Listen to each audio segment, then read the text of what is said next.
네, 안녕하세요. 반갑습니다. 오늘부터 이제 민소법 1순환을 시작했어요. 본격적으로 이제 시험 체제에 들어가서 첫 출발이라고 생각하면 되겠습니다. 각설하고 바로 진도로 나가고 그런데 객관식 사례 없죠. 사례 책을 지금 박 변호사님한테 좀 재촉을 해서 마련되는 대로 같이 진행하기로 하고, 일순환 때는 좀 사례를 실전적으로 사례를 좀 보고 문제 모의고사를 답안 작성을 이제 본격적으로 하는 쪽으로 하겠습니다. 그리고 그렇다 하더라도 다시 처음 시작하는 기분으로 일순환 민사소송법 기본 이념이나 제도, 취지 이런 것들을 하나씩 또 꼼꼼하게 하나씩 챙겨서 암기할 것들을 정리하고 그렇게 가는 걸로 하죠. 그래서 여러분이 첫 번째 10페이지 펴보세요. 총론에서 10페이지 보면 민사소송 절차에서 전체 절차가 개관이 나와 있죠. 그래서 민사소송법은 절차법이고, 이 절차법은 실체법상 예컨대 우리 민법상 갑이 을과 소비대차 계약을 맺어서 10만 원을 빌려줬다. 그런 결과 이 대주 갑이 을에 대해서 10만 원을 청구할 수 있는 권리, 내가 빌려준 돈 10만 원 내놔라. 이 권리가 있는지 없는지, 이 권리 OX를 공부하는 것이 실체법, 민법이죠. 민법상 을이 변제를 했다거나 또는 소멸시효가 완성했다거나 기타 여러 가지 사정에 의해서 권리 OX 결정이 된 거예요. 모든 사실이 다 증명이 된 걸 전제로 해서 여기까지 배우는 게 민법인데, 거의 모든 증거와 모든 진실, 거짓 여부를 신의 관점에서 권리가 10만 원 받을 권리가 있다 없다, 모든 법리를 적용해서 그 판단하는 게 실체법이고, 거기까지가 민법의 영역이죠. 그런데 이제 실질적인 관점에서 이 갑에게 10만 원 받을 권리가 존재한다 하더라도 이것이 자기 손에, 이 10만 원 현금이 자기 손에 들어와야만 실질적인 만족을 얻을 수 있죠. 그래서 이러한 실체적인 권리관계를 구체적으로 실현하는 권리 실현하는 절차를 규정한 것을 절차법이라고 하고, 이 절차법은 다시 둘로 나뉘어서 첫 번째는 과연 이러한 권리가 있는지 없는지는 우리 민법에서는 신의 관점에서는 딱 한 번에 딱 보면 모든 법리를 알고 있는 신이 본다면 권리 OX 판단이 되지만, 이게 우리 인간 세계에 들어와서는 정말 얘가 진실을 얘기하는 건지 을이 진실을 얘기하는 건지 변제했다거나 알 수가 없잖아요. 그래서 이것을 객관적으로 공정하게 확정하는, 그러니까 인간들 세계에서 객관적으로 확정하는 절차가 필요해요. 그러한 절차법의 첫 번째가 민사소송법이죠. 그리고 이렇게 민사소송법상 우리 인간들 관점에서 갑에게 권리가 있다라고 판단하는, 역시 이것도 권리 OX를 판단하는 거예요. 이건 실체적인 관점에서 권리 OX이고, 이건 인간 절차적인 관점에서 과연 권리가 있느냐, 권한이 있느냐, 이런 판단하는 게 민사소송법이고, 이렇게 판단하는 것은 쉽게 말하면 판결문 하나, 역시 종이 쪽지인 판결문 하나를 얻는 게 목적이죠. 이거 가지고도 역시 최종적인 만족을 얻지 못하고 그 판결문을 가지고 집행을 해야 되겠죠. 그것이 민사집행법. 대표적인 방법은 경매, 추심명령이나 전부명령을 얻는 등의 경매 등의 방법에 의해서 구체적인 실현이 되죠. 그래서 우리가 지금 배우는 민사소송법은 이쪽에 속해 있는 거예요. 그러니까 신의 관점에서 권리 OX를 인간 관점에서 정말 그러한 권리가 있는지 없는지를 판단한다. 이때 기본적인 전제는 갑과 을이 누가 진실을 얘기하고 누가 거짓을 얘기하는지는 모른다라는 걸 전제로 하는 거예요. 모른다. 그러면 이것을 판단하려면 중립적인 심판이 있어야 되겠죠. 이 심판이 법원 판사가 중립적인 관점에서 심판을 내려요. 그리고 이제 링에 선수들이 올라가서 싸우는 거죠. 갑과 을이 권투 경기를 생각하시면 쉽다라고 했어요. 그래서 갑이 원고가 되고 을이 피고가 되어서 서로 자기 주장들을 내가 진실합니다. 아닙니다. 내가 진실입니다. 저 사람은 거짓입니다. 이렇게 서로 반대되는 얘기들을 심판에게 얘기를 하죠. 그리고는 심판이 여기에 최종적인 판결로서 결론을 내리죠. 그래서 이러한 절차는 두 가지로 나눌 수 있는데, 첫 번째는 할 말들 다 해봐라. 갑의 얘기도 들어보고 을의 얘기도 들어보고 공정한 심판의 입장에서 두 사람의 얘기를 다 들어봐요. 이렇게 들어보고 끝까지 들어보고 충분한 시간을 주고 들어보는 거죠. 그리고는 이제 더 이상 들을 필요가 없는, 할 말 계속 해봤더니 다 똑같은 말만 계속하고 더 이상 새로운 게 없더라. 그럼 이제 더 이상 말은 이제 그만하라고 이게 최종적인 판결을 내리죠. 이렇게 더 이상 말을 그만해라 라는 것이 사실심, 변론, 종결이라고 하죠. 자, 이 변론이라는 건 말을 하는 거예요. 더 이상 말하는 것은 이제 그만해라. 그러니까 변론을 종결한 다음에 여기까지 취합된 그런 사실 자료를 가지고 판결을 한다. 이게 민사소송의 기본 구조이죠. 자, 이렇게 말을 할 때 이 당사자들이 이렇게 공격하고 방어하고 하는 이러한 말을 하는 절차, 그것을 변론 절차라고 하죠. 자신이 이 실체법상 권리가 있다 없다에 대한 주장과 항변을 충분하게 말을 하는 절차예요. 이 변론 절차. 근데 이 변론 절차는 말을 한다고 했어요. 왜 이걸 말로 하냐면 이 판사는 중립적인 공정한 심판을 봐야 되는데, 얘랑 짝짝꿍이 되거나 얘가 이쪽 변호사의 동기거나 대학 동창이거나 인연 학연 관계가 있다거나 기타 있으면 이쪽 말을 들어줄 수도 있잖아요. 이쪽에 치우치는 재판을 할 수도 있으니까. 그래서 말로 하게 한다. 무슨 말이냐면 공개 재판을 해요. 공개 재판. 즉 이 재판에 아무런 이해관계가 없는 일반인들이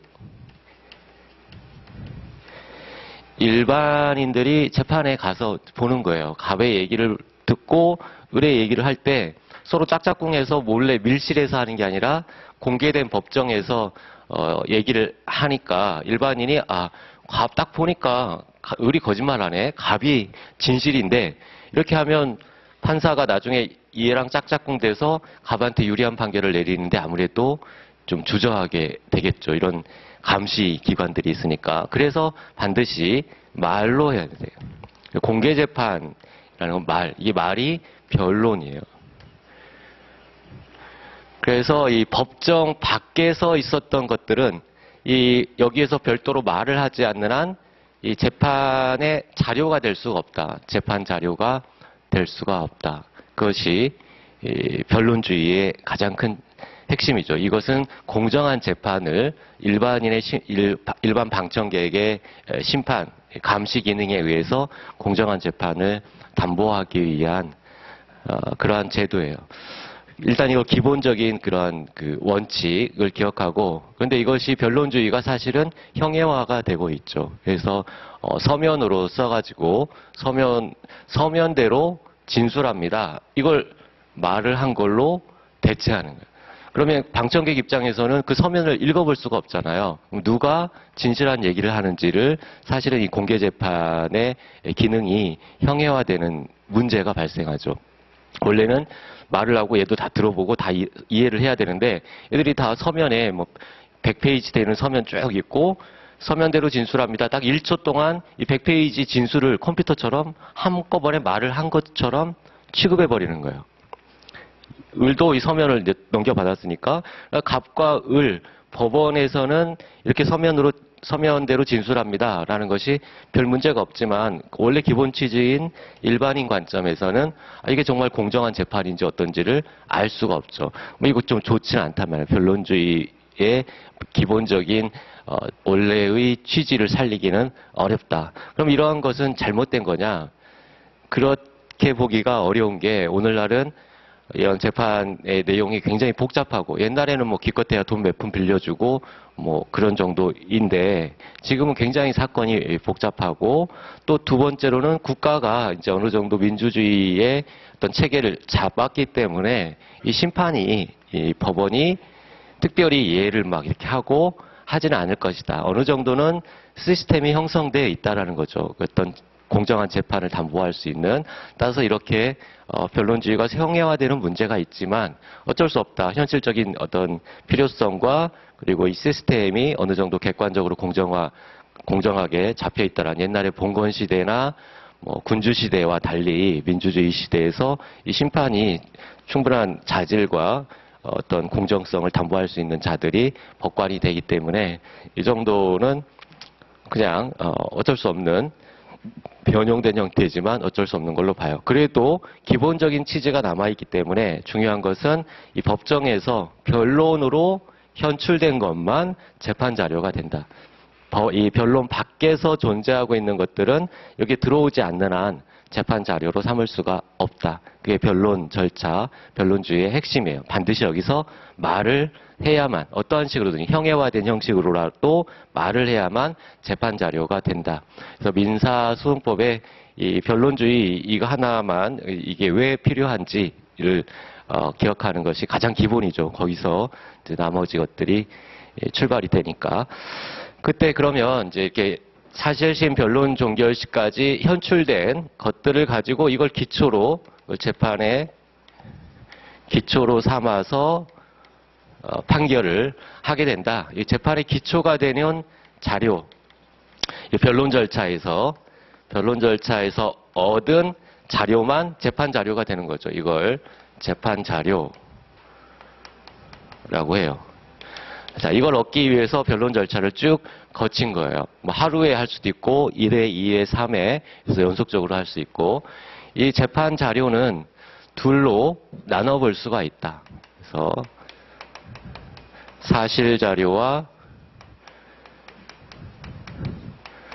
증거 자료.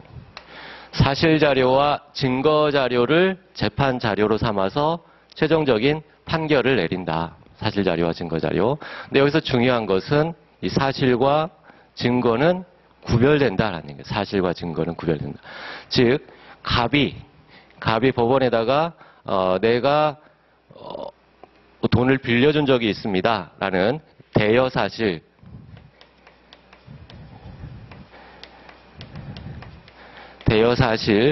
이러한 사실을 주장하고 그 사실이 진실인지 얘가 하는 게 얘 말이 진짜 진실인지 거짓인지 이것 판단은 얘 말만 듣고 판단할 수는 없잖아요.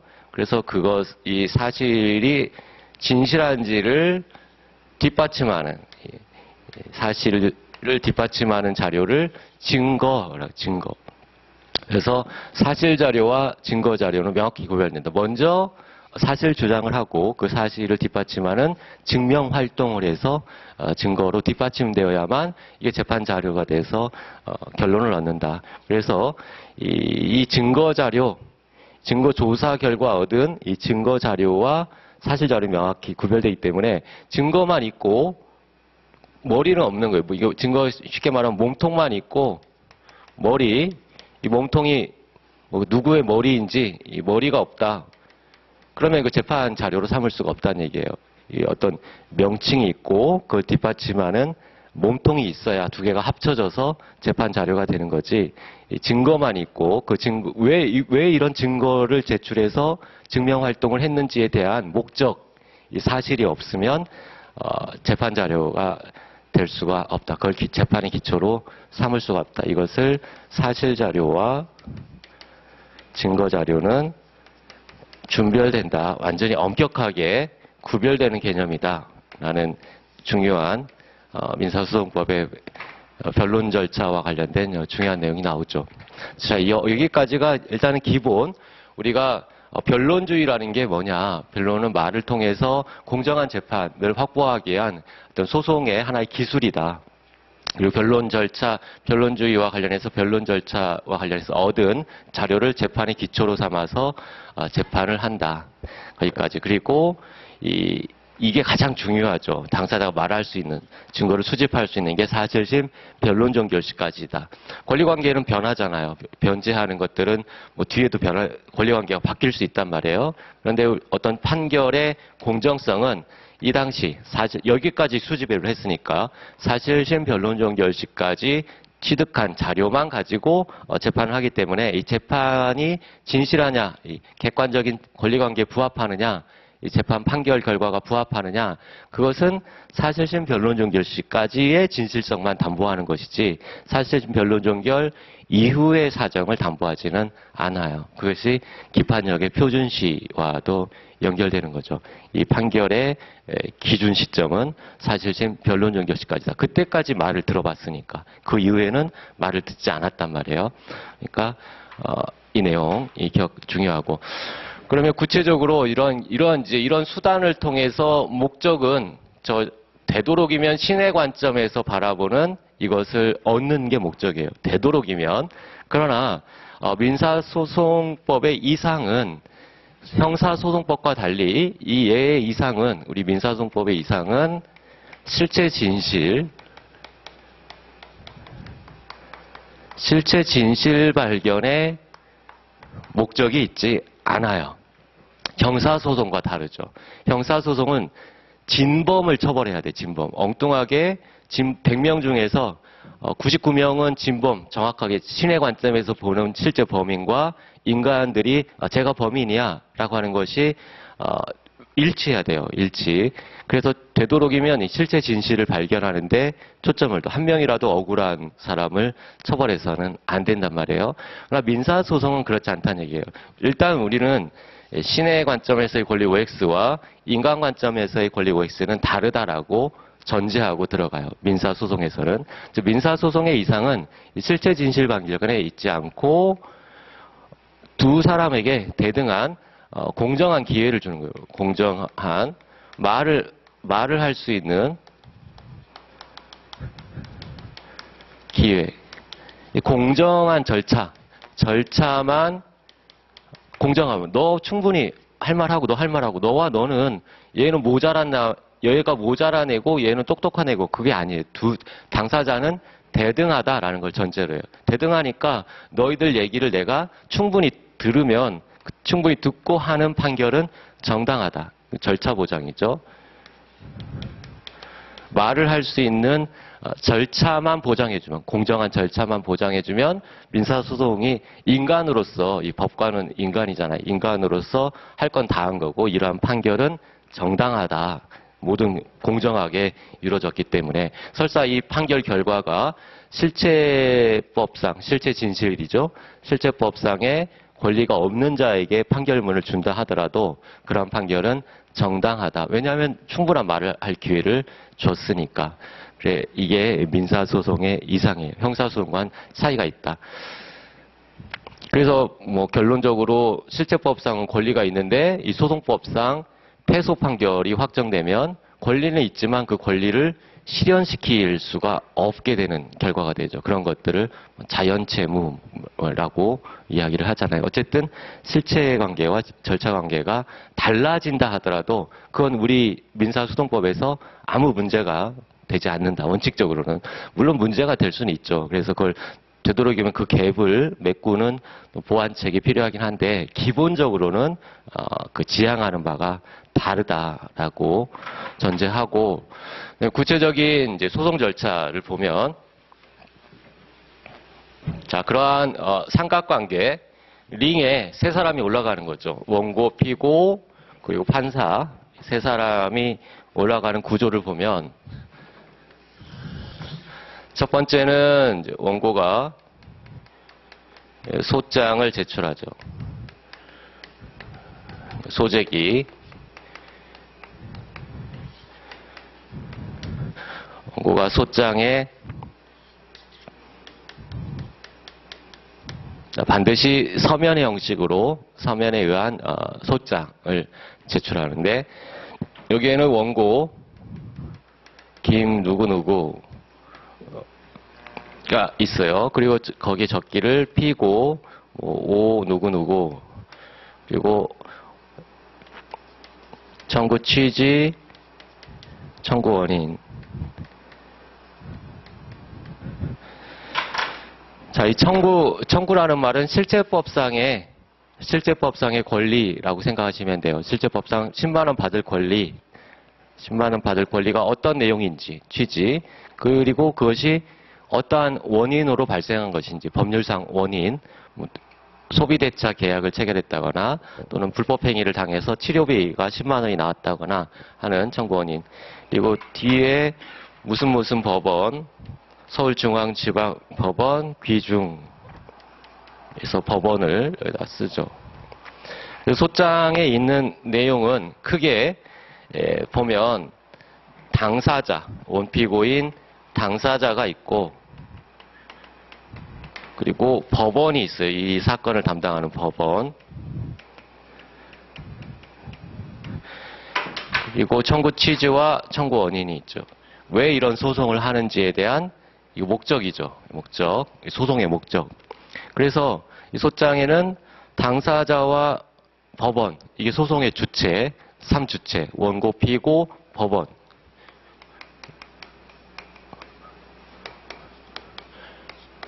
이렇게 3주체가 들어가 있고 중간에 청구 취지와 청구 원인, 이것이 소송으로 달성하고자 하는 목적이에요. 이것을 소송물이라고 하죠. 청구, 소송법상의 권리, 그것을 소송물이라고 하고 이 청구가 뭔지는 청구 취지와 청구 원인을 같이 종합해서 보게 되면 알 수 있다. 이 소송물. 그러니까 10만 원, 이 청구 취지는 10만 원 달라. 피고는 원고에게 10만 원을 지급하라. 라는 내용의 판결을 구합니다. 라고 해서 청구 취지가 되고 청구 원인은 왜 달라고 하는지, 달라고 하는 이유가 뭔지, 원인, 몇 월 며칠에 언제 어디에서 커피숍에 만나서 돈을 빌려주고 했다. 이러한 사실이 기재된 게 청구 원인. 그걸 소송물이라고 한다. 이 소송의 3요소죠. 당사자, 소송물, 법원. 그래서 저렇게 기재된 소장을 원고가 무슨 법원에 제출해요. 소장을 제출. 그러면 지금 2단계에서는 원고와 법원 두 사람만 등장을 한 거죠. 피고는 저런 소송이 제기된 사실을 지금 모르죠. 원고가 법원에 제출했으니까 원고와 법원만 지금 링에 올라온 거고 아직 피고는 링에 올라오지 못한, 건조경기 링에 올라오지 못한 상태예요. 그래서 이렇게 제출된 소장이 피고에게 소장 부분이 송달이 되게 되죠. 송달이 되면 이때 이제 소송이 세 사람이 링에 올라오게 되는 거예요.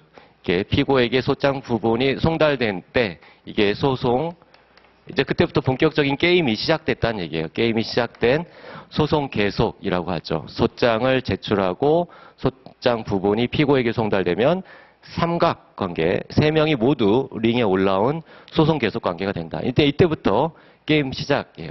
싸워라.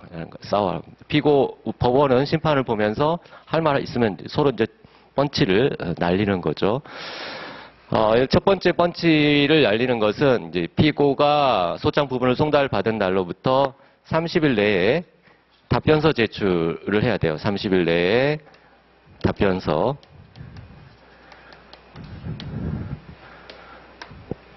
자, 피고가 배째라 하고 버텼는데 이제 정말로 배째겠다라고 원고가 소송으로 들어온 거예요. 배째라고 버티다가 이런 배째면 자기 창자 다 이렇게 드러나고 좋지 않잖아요. 부끄럽고 더 타격이 클 수 있죠. 타격이 지연 소촉법상의 지연 배상이나 더 많은 타격을 입을 수 있기 때문에 배째라 미안하다. 내가 진짜 찔 줄은 몰랐네. 해서 갚을 수 있잖아요. 바로 인정하고 그것이 그 기회를 한번 주는 거예요. 배째라고 계속 버틴 애들이 이제 더 이상 그렇게 거부하지 않고 바로 알아서 줄 수 있기 때문에 답변서 싸울 의사가 있는지를 물어보는 거죠. 피고한테 너 계속 링에 올라왔는데 싸울 거냐? 아니면 뭐 싸워봐 결과가 뻔하니까 그냥 알았다. 여기서 그냥 끝내자. 인정하자. 이게 30일 내에 답변서 제출 의무를 부과하는 취지예요. 여기에 대해서 답변서를 부제출한다. 인정한다라는 거죠. 원고의 청구, 내가 싸우지 않겠다, 인정하는. 이 같은 취지가 뭐 자백하는 것도 마찬가지죠. 돈 갚겠습니다. 잘못했습니다. 라고 자백하는 것 똑같이. 이렇게 되면 자백을 하거나 또는 30일 내에 답변서를 부제출하면 더 이상 게임은 진행하지 않죠. 그냥 끝난 거예요. 게임 끝난 거예요. 이것을 이렇게 되면 부제출하게 되면 무변론 원고 승소 판결. 이미 싸울 의사가 없는데 펀치를 얘한테 날릴 이유가 없죠. 그냥 펀치를 날린다는 건 공격하고 방어한다는 얘기예요. 그럼 공격 방어는 변론 절차에서 하는 거라고 했어요. 변론 기일을 열어서. 그런데 그럴 필요가 없으니까 변론 기일을 열지 않아요. 변론 기일을 열지 않는다. 변론 기일을 연다라는 건 법원이 몇 월 며칠 날 법정에 나오세요라고 하고 변론 기일을 지정하는 건데 이 변론 기일을 지정하지 않는다. 변론 기일을 지정하지 않고 원고 승소 판결을 내려준다. 이게 무변론 원고 승소 판결이죠. 그런데 얘가 이제 싸우겠다라고 30일 내에 답변서를 제출해서 싸울 의사를 표명을 하게 되면 법원은 어떻게 하겠어요? 싸워야 되니까 날짜를 정해서 불러야 되겠죠. 링에 다시 올라와라 라고 해서 변론 기일을 지정합니다. 변론 기일 지정. 몇 월 며칠 날 나와라. 그래서 제1회 변론 기일이 잡히죠. 그리고 여기에서 충분히 공방이 이루어지지 않는다. 그럼 다시 또 잡고 다시 쪽과 변론 속행해서 계속 잡아요. 잡았다가 마지막에 변론 종결한다겠죠. 그리고 재판하고 또 이 재판 절차가 나중에 상소 재판에 불복하면 상소로 가게 되겠죠. 이 갔을 때 상소는 항소심과 상고심이 있는데 이 상고심까지는 1심의 연장이라고 봐요. 항소심까지는. 항소심은 사실심이라고 하고 상고심은 법률심이라고 하는데 이 사실심이라는 얘기는 즉 1심 변론 종결하고 1심 판결을 내렸는데 여기에 상소 기간 내에 상소를 해서 상소심이 진행된다. 나가면 상소심에서도 다시 또 싸워야 되니까 1회 기일을 열고 2회 기일을 열잖아요. 근데 중요한 건 이 항소심은 사실심이고 1심의 연장이다. 속심 1심을 계속하는 것이다. 그래서 만약에 1심이 변론 기일을 3번 잡았다. 근데 2심 항소심에서 변론 기일을 2번 잡았다. 그러면 이게 4회 1회, 2회, 3회 변론 기일이고 이건 4회, 5회 변론 기일이라고 본다는 얘기예요. 무슨 말이냐면 재판 자료는 변론 절차에서 말로 얘기한 것만 재판 자료가 된다겠어요. 이게 다 이 전체가 변론 절차가 1, 2, 3, 4, 5 이렇게 된 거기 때문에 이 상소심에선 1심에서 제출된 자료가 여기에서 항소심에서 말한 것과 똑같이 취급해서 정해진다. 취급해서 물론 판사가 바뀌게 되면 직접주의 원칙상 변론을 갱신을 해야 되겠지만 어쨌든 1심에서 내용이 그대로 인정이 돼서 재판한다. 기본적인 구도예요. 나머지는 이제 하나씩 가면서 살펴보도록 하겠습니다. 먼저 10페이지 보세요.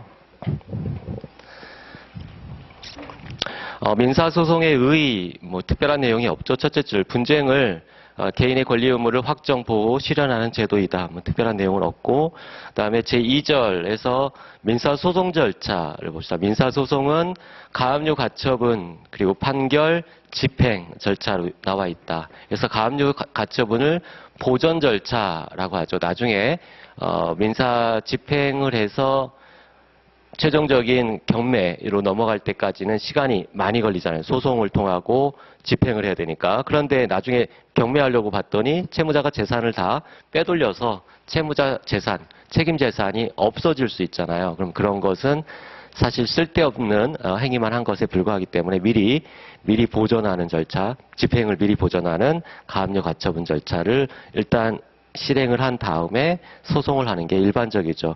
원래 집행 절차인데 이 집행 절차가 판결 절차 앞에서 미리 집행을 보전해 놓는 거예요. 그래서 보전 절차, 판결 절차, 집행 절차 이런 순서로 통상적으로 진행한다.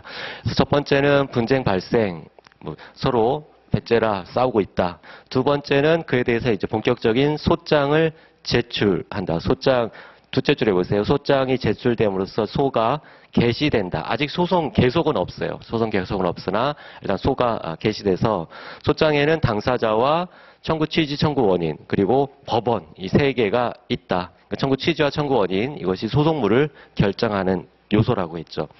그리고 재판장은 소장을 심사해서 이제 소장 부본을 송달하게 된다. 피고에게 소장 부본 송달. 피고가 송달 받으면 목차 4번에 답변서 피고는 30일 내에 답변서 제출 의무를 진다. 둘째 줄에 만약 30일 내에 그 답변서를 제출하지 아니하면 변론기일을 열지 않고 거기에 밑줄 법원은 변론기일을 열지 않고 이걸 무변론이라고 하죠. 그러니까 변론기일을 지정하지 않고 원고 승소 판결을 한다. 그다음에 답변서 다 제출하고 됐다. 그러면 소송 요건 소가 이제 링에서 싸워야 되니까 본격적으로 싸움 관계가 되는데 그 전에 소송 요건 본안 전 판단으로 소송 요건을 심사한다. 그래서 소송 요건 셋째 줄에 보면 소송 요건에 흠이 있으면 옷을 제대로 청코나 홍코나 있는 그 선수들이 권투 경기를 할 때 팬티는 입고 나와야 되는데 팬티도 안 입고 나오면 남사스럽잖아요. 그러면 아웃시켜야 되겠죠. 싸울 수가 없잖아요. 링에 관객들이 있는데 관객들이 볼 수가 없잖아요. 그러니까 아웃시켜요. 그것을 셋째 줄에 법원은 본안 심리에 들어갈 수 없다. 팬티는 입고 나와라. 본안 심리에 들어갈 수 없다. 그래서 부적법 각하 판결을 한다. 근데 도저히 이게 흠이 보완할 수 없는 흠이라면 뭐 그렇게 각하하고 보완할 수 있다라면 팬티 입고 나오게 해서 보완해서 이제 본 게임에 들어간다. 그다음에 변론 절차와 변론 준비 절차가 있는데 이 변론 준비 절차라는 건 과거에는 필수적인 절차였지만 지금은 큰 의미가 없게 됐어요.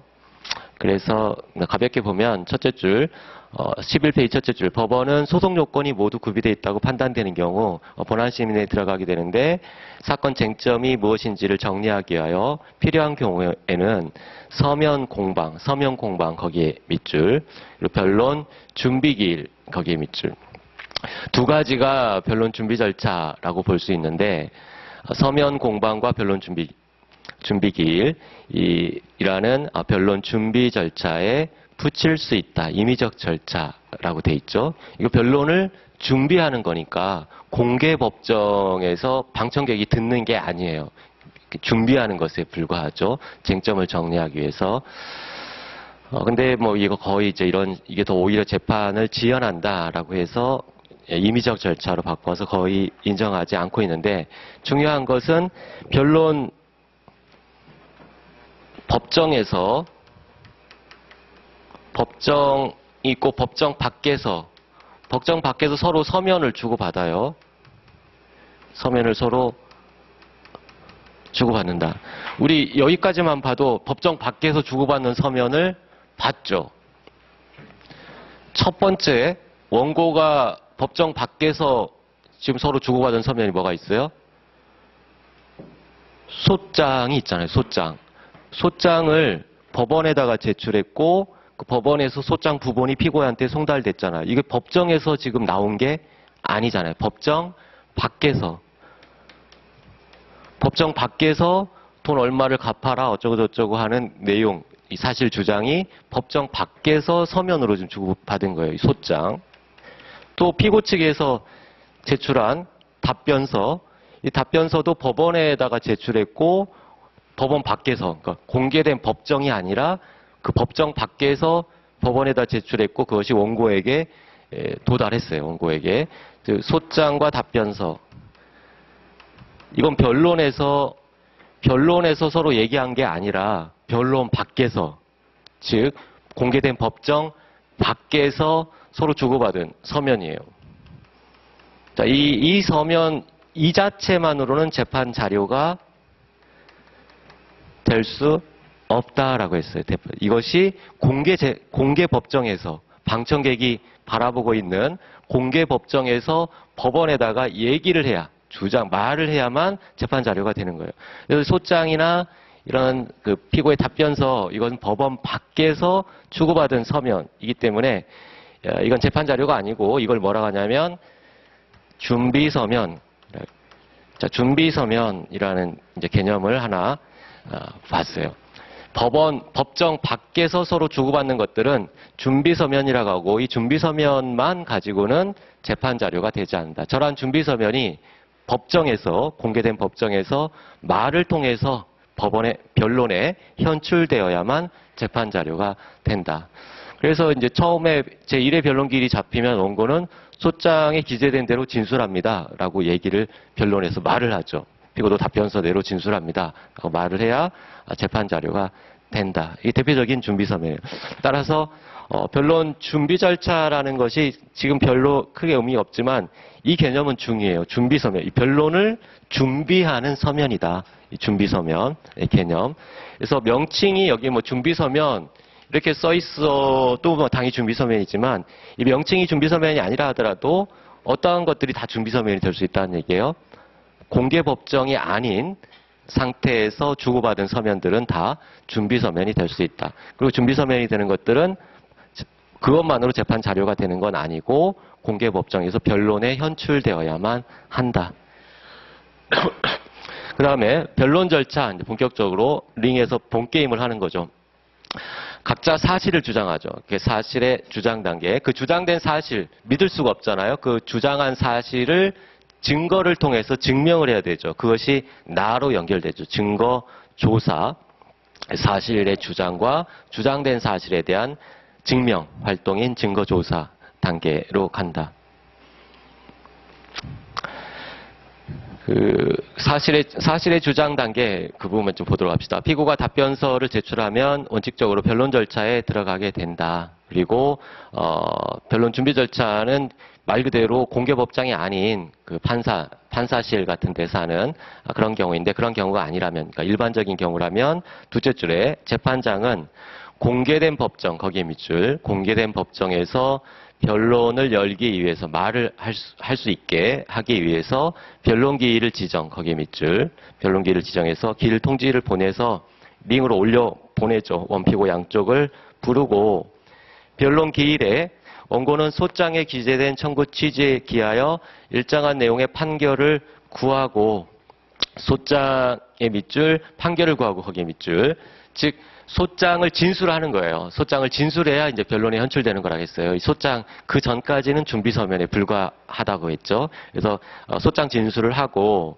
이를 이유 있게 할 공격 방법을 미리 제출한 소장의 청구원인 준비서면에 의해서 진술한다. 법정에 이제 현출시키는 것들이 다들 피고는 청구 기각 판결을 구하면서 이유 있게 하는 방어 방법을 미리 제출한 답변서나 준비서면에 의해서 진술한다. 역시 답변서를 진술하는 거예요. 답변서에 자기가 돈 갚았다, 뭐 소멸시효 완성했다 같은 기재 써 있다면 그것들을 진술한다. 그리고 이제 법원은 이러한 그 얘기를 쭉 듣고 판단할 때 적용되는 게 변론주의와 처분권주의, 거기에 밑줄, 처분권주의와 변론주의. 의 그 지배를 받으면서 룰이 있겠죠. 심판을 볼 때도 심판이 지 맘대로 보는 건 아니죠. 어떤 그 링의 규칙이 있잖아요. 그 규칙의 가장 중요한 것이 처분권주의와 변론주의이다. 처분권주의는 옆에 소송물이라고 적어주시고 소송물에 적용되는 것. 소송물의 범위와 그 결정 여부 이런 것들을 당사자의 주도하에 맡기는 것을 처분권주의. 변론주의는 사실과 증거라고 적으세요. 그 재판 자료가 되는 건 사실 자료와 증거 자료라겠죠. 이 재판 자료가 되는 사실 자료와 증거 자료를 누가 수집하는가, 누가 주장하고 누가 수집할 것인가, 그걸 정하는 것을 당사자가 정한다라는 것을 변론주의라고 하죠. 하나는 소송물, 하나는 사실과 증거의 그 제출을 당사자에게 맡기는 거다. 증거조사에서 이제 당사자들이 증거 신청을 해서 증거 방법에 대해서 조사를 하게 되는데, 이 셋째 줄에 보면 증거조사 결과가 나올 거 아니에요. 증거조사 결과를 가지고 법관은 자유심증의 밑줄, 자유심증으로 주요 사실의 전부를 판단한다. 그 자유심증에 따라 판단하고 심증을 형성할 수 없다. 확신이 안 드는 거예요. 어떤 놈이 진짜 진실을 얘기하는지 확신이 들지 않는다. 그러면 나는 확신할 수 없으니까 집에 가라. 이렇게 할 수는 없잖아요. 계속 분쟁이 끝나지 않고 계속될 테니까. 막 그렇게 보내버리면 서로 칼 들고 싸워서 둘 중에 하나는 죽을 수밖에 없겠죠. 그래서 반드시 결론을 내려줘야 돼요. 결론을 내려줘야 되는 그러한 그 논리 조작을 넷째 줄에 보면 증명책임이라고 했죠. 증명책임의 밑줄. 이 증명책임이라는 건 법관이 확신이 들지 않아요. 그런데 그러면 재판을 거부해야 되는데 재판은 거부할 수 없다고. 공권력이 거부하면 이것은 자력구제가 일어나게 되는 거예요. 서로 살인이 일어난다고요. 그걸 방치할 수는 없기 때문에 반드시 어떠한 형식으로든 재판을 해줘야 되는데, 그러려면 한쪽에게 불리한 재판을 할 수밖에 없는 거죠. 지금 확신이 들지 않는데 누구 하나는 불이익을 당할 수밖에 없다. 누가 불이익을 당할 것인가, 그걸 미리 정해놓은 것을 증명책임이라고 하죠. 증명책임에 따라서 판결을 한다. 그리고 이런 사실 주장과 증거 조사가 다 끝나게 됐다. 즉 할 말을 다 했다라면 8번에 변론을 종결하게 되죠. 변론 종결 8번. 그리고 둘째 줄에 보면 법관은 이때까지, 즉 변론 종결 시까지 모은 소송 자료, 재판 자료를 토대로 해서 판결문을 쓰게 된다. 그 소의 적법 여부와 청구권의 존부, 또 소송물의 존부는 변론 종결일까지 얻은 자료를 가지고 판단했기 때문에 변론 종결일을 기준, 거기에 밑줄, 변론 종결일을 기준으로 판단한다. 따라서 이것을 다른 말로 표현하면 그 옆에 있죠. 기판력이 발생하는 시기도 변론 종결일이다. 기판력의 표준시가 사실심 변론 종결일이 되는 것이다.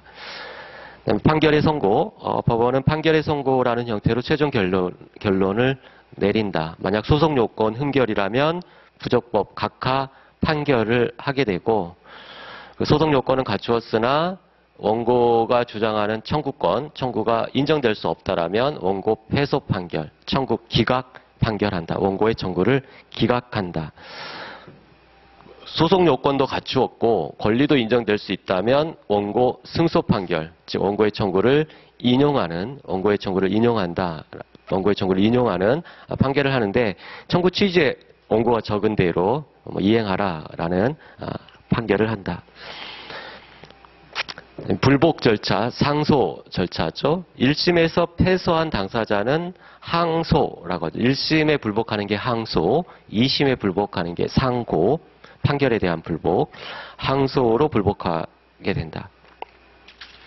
항소심 절차는 좀 더 내용들이 있으니까 나중에 보고. 그리고 판결이 확정된 후에 불복할 수 있느냐? 말 그대로 판결이 확정되면 불복할 수 없는데 비상구제로, 원래는 안 되는데 비상구제 절차가 재심 절차이죠.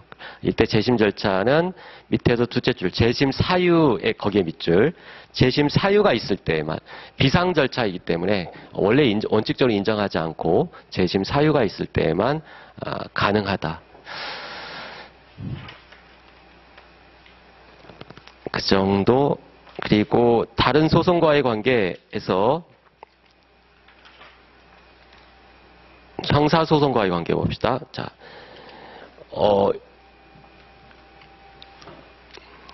형사소송. 얘가 나한테 불법행위를 했다. 내가 사기당해서 손해가 발생했다. 그래서 불법행위를 이유로 한 손해배상 청구를 민사소송을 했다고 해봐요. 근데 얘가 과연 사기를 쳤는지 안 했는지 그걸 판단을 해야 되는데 이미 그 사기죄로 고소를 당해서 형사소송이 더 신속하게 이루어져서 형사 판결이 사기죄 범했다라는 형사 판결이 났다고 합시다. 그러면 그 다른 법원에서 이미 판결을 한 제가 사기죄를 범했다, 위법한 불법행위를 했다라는 사실이 현재 민사소송 사건에서 반드시 판사는 거기에 기속되어야 되느냐, 그게 문제가 될 수 있죠. 이게 형사사건과 민사사건의 관계예요. 12페이지에 두째 줄을 보세요.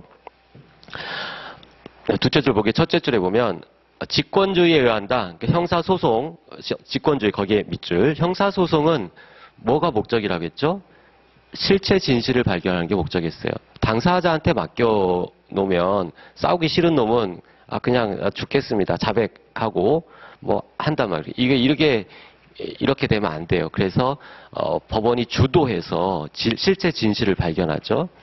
하지만 그런 차이가 있기 때문에 밑에 두째 줄을 보면 판례는 확정된 형사 판결은 다른 특별한 사정이 없는 한 민사재판에서 유력한 증거자료, 거기에 밑줄, 유력한 증거자료. 즉 형사사건에서 제가 사기죄로 유죄 판결을 받았다. 그러면 지금 현재 민사사건 사기쳐서 내가 손해를 받았다라고 하는 불법행위에 의한 손해배상 청구에서 이게 구속되느냐, 뭐라고 했죠? 유력한 증거자료가 될 뿐이다는 얘기예요. 기판력과 같은 그런 어떤 기속력, 구속력이 있는 것이 아니라 하나의 증거에 불과한, 다만 그 증거가 유력한 증거라는 얘기예요. 유력한이라는 의미가 있어요. 유력한 증거자료가 된다. 그래서 단순한 증거자료는 아까 법관이 뭘 가지고 판단한다고 했죠? 증거 판단은 증거조사 결과 얻은 게 다 증거자료 할 거 아니에요. 그 증거자료가 과연 원고의 청구를 인정하는 데 쓰일 수 있느냐는 뭘 기준으로 들어오게 돼요? 자유심증으로 들어오죠. 자유심증. 그러니까 증거자료는 자유심증에 의해서 재판 결과에 영향을 미치는 거예요. 쉽게 말하면 법관이 인정할 수도 있고 아닐 수도 있고 자유심증으로. 근데 단순한 증거자료가 아니라 유력한 증거자료는 자유심증을 제한하는 의미를 갖게 돼요. 자기가 마음대로 할 수가 없고 웬만하면 인정해야 되는 자유심증을 제약하는 의미다. 그래서 그 셋째 줄에 보세요. 민사재판에서 제출된 다른 증거들에 비추어 형사재판의 사실 판단을 채용하기 어렵다고 인정되는 특별한 사정이 없는 한, 거기에 밑줄, 특별한 사정이 없는 한 그와 반대되는 사실을 인정할 수 없다. 즉 불법행위가 아니다라고 인정하는 것이 반대되는 사실인데, 이렇게 불법행위가 아니다 배척할 수 있지만 그러려면 특별한 사정이 있어야 된다는 얘기예요. 특별한 사정이 없는 한 인정해야 된다. 그 불법행위를 했다고 인정해야 된다. 옆에 여백에 자유심증주의의 제한이라고 적으세요. 유력한 증거, 단순한 증거가 아니라 유력한 증거가 된다는 의미는 자유심증주의를 제한한다. 이것은 형사소송뿐만이 아니라 민사소송도 마찬가지예요. 그래서 갑이 어떤 지금 A라는 사건으로 소송이 진행 중인데 이미 그 전에 갑의 B라는 사건으로 스몰 a 사실이 인정이 된 바가 있어요. 다른 민사, 형사 가리지 않고 이 A 사건의 존부, 청구권의 존부를 인정하기 위한 작은 여러 개의 사실 A, B, C 이 사실이 모여져서 A 권리가 있느냐 없느냐 이게 판단이 되는데, 이 A 사건 A 청구를 인정하기 위한 그 주요 사실 이 여러 개 있는데 그 중에 이 사실에 대해서 다른 기판력이 미치면 당연히 구속되는 거고, 기판력이 미치지 않는 다른 사건에 대해서 이미 확정 판결을 내린 적이 있다. 그러면 이 판결 결과, 자, A가 인정된다. 라는 판결을 내린 적이 있다. 이러한 판결은 여기에 뭘로 작용한다고요? 유력한 증거 자료가 된다. 따라서 법관의 자유심증주의를 제한하는 의미를 갖는다. 이걸 풀었으면 다른 특별한 사정이 없는 한 그대로 A를 인정해야 된다는 얘기예요.